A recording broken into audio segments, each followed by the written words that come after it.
Well, today everybody, in this video, I want to sit down with you all and talk to you guys about my practice routine on the guitar. A lot of you guys reach out from time to time, whether it's in the comments section of my YouTube videos or on my Instagram, whether it's in my DMs or in the comments, etc. A lot of you guys are always reaching out to me asking, hey, what's my practice routine? How should I get better? Any tips or tricks? Anything that can help would be really appreciated. So I've came up with this video today. I want to explain to you guys what I'm personally focusing on when I'm trying to practice and get better, and how you can potentially apply some of the things that I do and incorporate them into your practice routine. So as always, be sure to follow me on Spotify, be sure to like this video, and be sure to subscribe to this channel. I got you here, it won't cost a thing, and you will not be disappointed. Thank you so much in advance, it'd mean a lot, alright? So whenever I'm teaching somebody privately on Skype, I always break down playing guitar into 3 categories as it pertains to practicing. 1. Diligent studying. This includes your scale work as well as hitting the books. 2. Playing along to already written songs. This could be playing along to your own band songs or the songs that you created, or your favorite band songs, like for example jamming along to some Van Halen. Like, who doesn't love to do that? Anyway, that's a different way you can play and practice the guitar. And number 3, creating. Creating your own original music, your own original content, all the above. Now we're going to be talking about all 3 of these bullet points because they are vastly different. However, there is one constant all throughout them, and that is this: time on the fretboard is time on the fretboard. That's a little phrase I kind of came up with a couple years ago.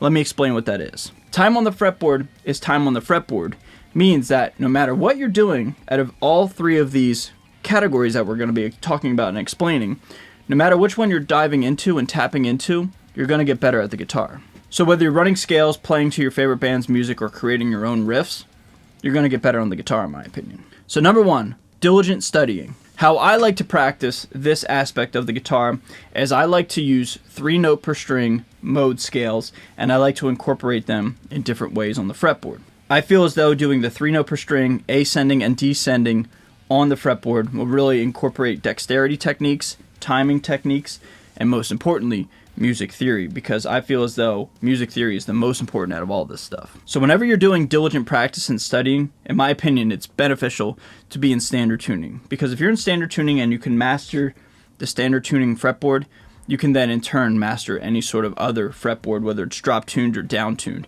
because all you have to do is a simple calculation of like realizing you're in a lower tuning, but the shapes, the relationships between the notes, the intervals, everything will be the same, just a different pitch and a different note.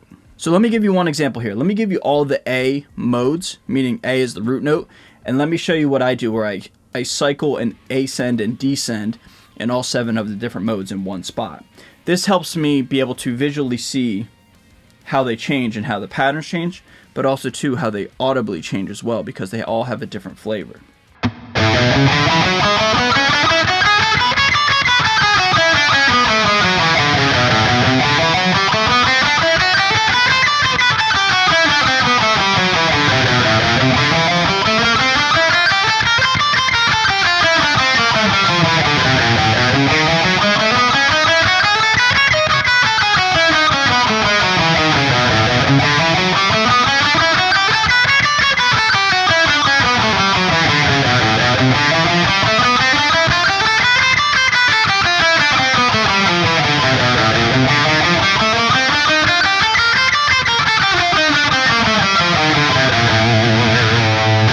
The next thing I like to do with all 7 of these shapes is apply it to an actual key here. So I gave an example, I'll use my Badlands guitar again, where I'm going to be in G major or E minor, depending on how you want to think about it. But I'll start with G major, G Ionian, and then I'll ascend up the modes, and I'll ascend one pattern and then descend another. For example, ascend in Ionian, descend in Dorian, shift, ascend, descend, etc., etc. So here's that right here.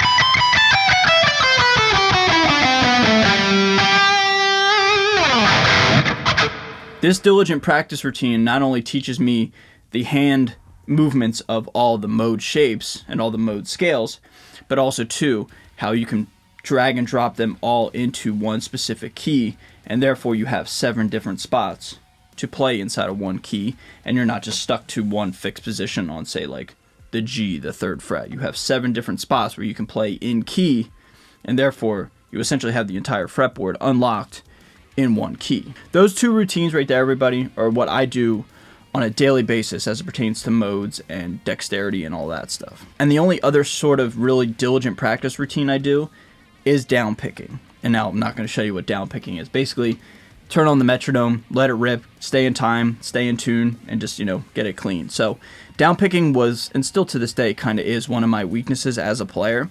But when we had a lot of downtime in 2020, I downpicked all day, every day, and I got pretty good at it. But, that is still naturally not one of my strengths, because I grew up on classic rock and, like, the blues and stuff like that. So, like, I kind of missed in my formative years, like, the thrash and the downpicking. So that has always been somewhat of a weakness for me. But now here as an adult and, well into my musical journey, I feel as though I still have to keep up on my downpicking, because my downpicking isn't something that I'm naturally good at.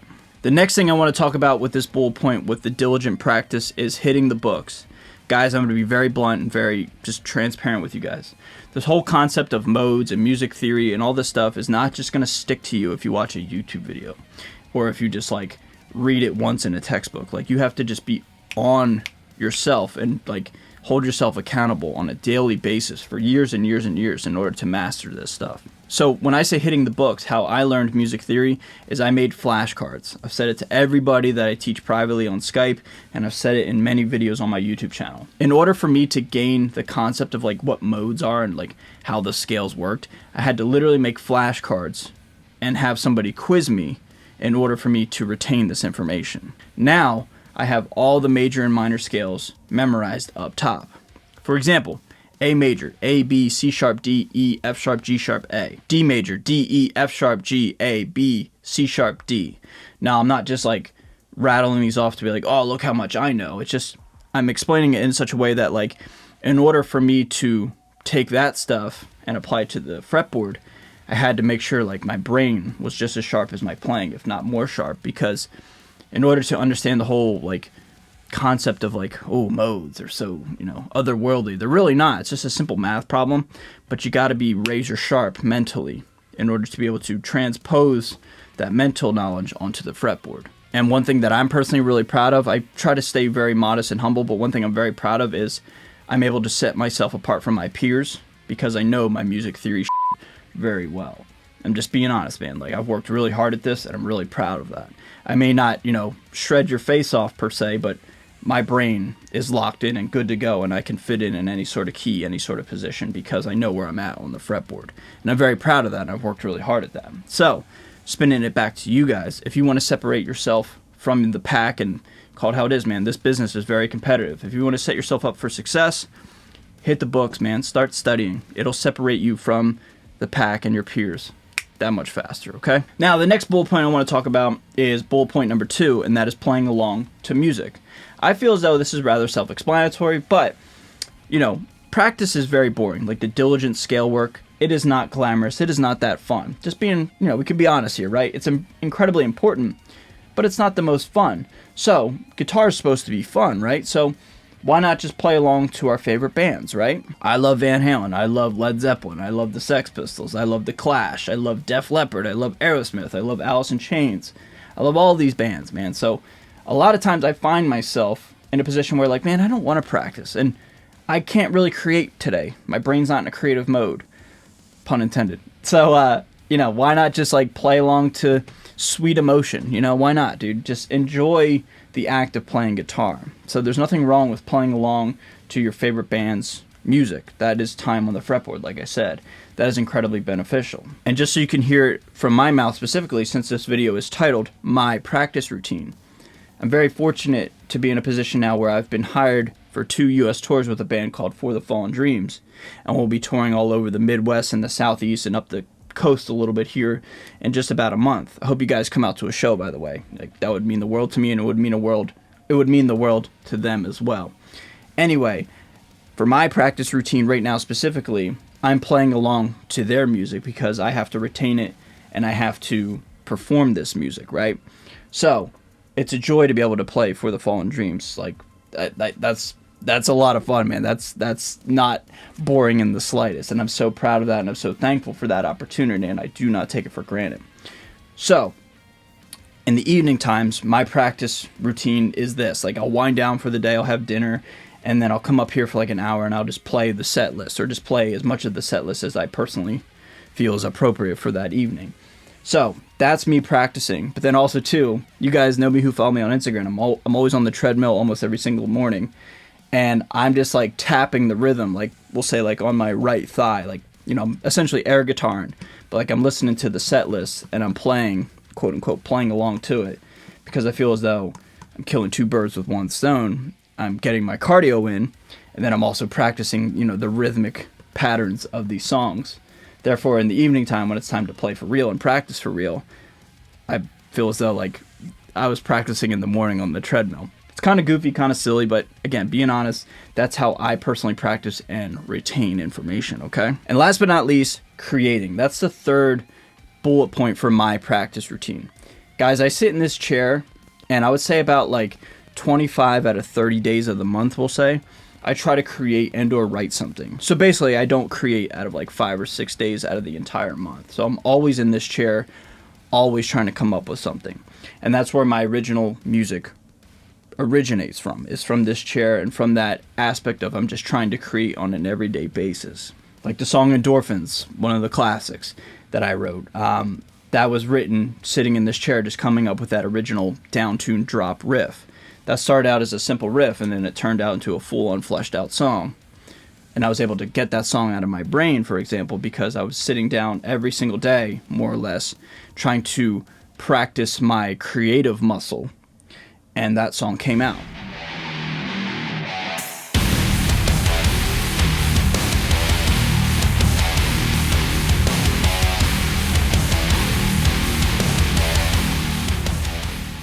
Every song comes out like that, more or less, but all the good ones specifically all start with the money riff, as Pantera says it. So I always try to push myself to create every single day. Truth be told, everybody, like out of 25 out of 30 days I create, right? Out of those 25 days that I write or try to write, maybe 2 of those days I come up with something good, and all the rest is not good. So like anytime you see me post something either on Spotify or like have an album release, those are the good days. Or if you see me post a YouTube short or an Instagram reel, that was a good day. But more often than not, I come up with something that I'm not proud of and I don't want to post or I don't want to flesh out, but I'm still trying to create. So I'm always trying to create. One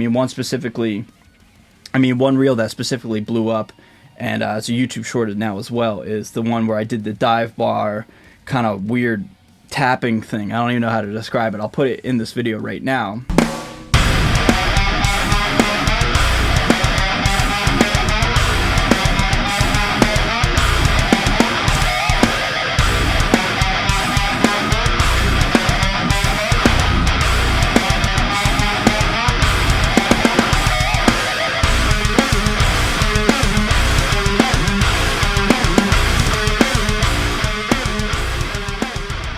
But that riff resonated with a lot of people, and that will become a full song sooner rather than later. But to get to that point, I had to go through days and days and days of striking out creatively. But I'm still working out the creative muscle. So that's one final thing I'll say in this video, again, that I always say to my students that I teach privately. You're probably going to come up with a lot of things you don't like, but that's okay. Just trust the process and don't be so hard on yourself if you can't come up with something that you truly dig that day. Because one day, just out of nowhere, it's going to be a good day, and you're going to stumble upon something that you truly enjoy. And when you do, strike while the iron's hot and get that song finished as soon as possible. So everybody, all that encompassing, that's my practice routine. That's my practice philosophy. Scales, modes, theory, studying, playing along to favorite songs of yours, and creating, all that encompassing. That's how I try to keep the guitar fresh in my brain, and that's how I constantly try to evolve as an artist, as a player, as a creator, and everything in between. One final thing I'll say is I'm at this point in my life where like I know I'm not going to get exponentially better, and I'm not going to turn into like the next level overnight. You know what I'm saying? Like I'm kind of at where I'm at, and I'm content with that. I love who I am as a player and what I bring to the table. Sure, I have weaknesses. I have a lot of weaknesses, as we all do. But I also have a lot of strengths. And I embrace those strengths and I ignore my weaknesses. That's like an old Steve Vai quote. So like I'm really proud, content, and secure with who I am as a player. And now, from here on out until I'm done playing, until I'm an old man, you know, and it's my time to go, whatever, I'm just interested in seeing what I can get out of my own head and what I can create. When it's my turn to play, what's going to come out, okay? And I encourage you all to do the same. So if you guys enjoyed this video, if you found it interesting, if you found it educational and informational, I would love to hear from you guys down below in the comments section. Be sure to like this video as it lets me know that you guys enjoyed it. And one more time, be sure to follow me on Spotify. That's where I create all my original music. If you guys like my riffs, you guys like my ideas, that's where they all turn into fleshed out songs, okay? So with that being said, everybody, that's today's video. Thank you so much for watching, and I'll see you guys in the next one. Later.